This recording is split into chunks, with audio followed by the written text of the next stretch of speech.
8-10 ವಾಕ್ಯಗಳಲ್ಲಿ ಉತ್ತರಿಸಿ.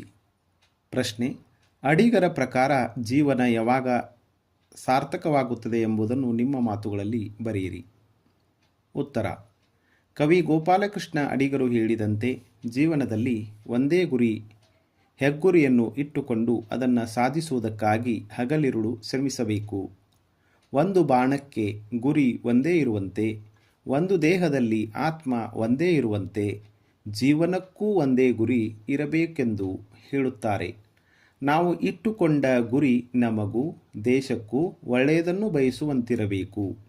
ಸ್ವಾರ್ಥಿಗಳಾಗಬಾರದು. ಇತರ ಜೀವಿಗಳನ್ನು ಬಳಲಿಸಬಾರದು.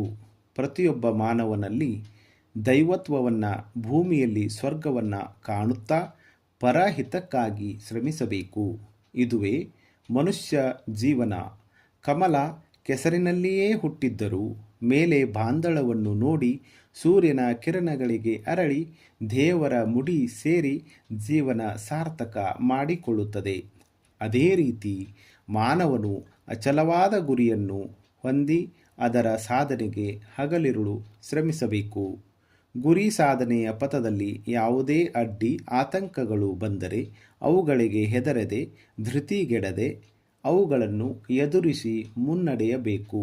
ಹಾಗೆಯೇ ಮಾನವನು ತನ್ನ ಕೀಳರಿಮೆಯನ್ನು ತೊರೆದು ಜೀವನದ ಧ್ಯೇಯವನ್ನು ಸಾಧಿಸಲು ನಗುತ್ತಾ ಮುನ್ನುಗ್ಗಿದಾಗ ಜೀವನ ಸಾರ್ಥಕವಾಗುತ್ತದೆ ಎಂದು ಕವಿ ಹೇಳಿದ್ದಾರೆ.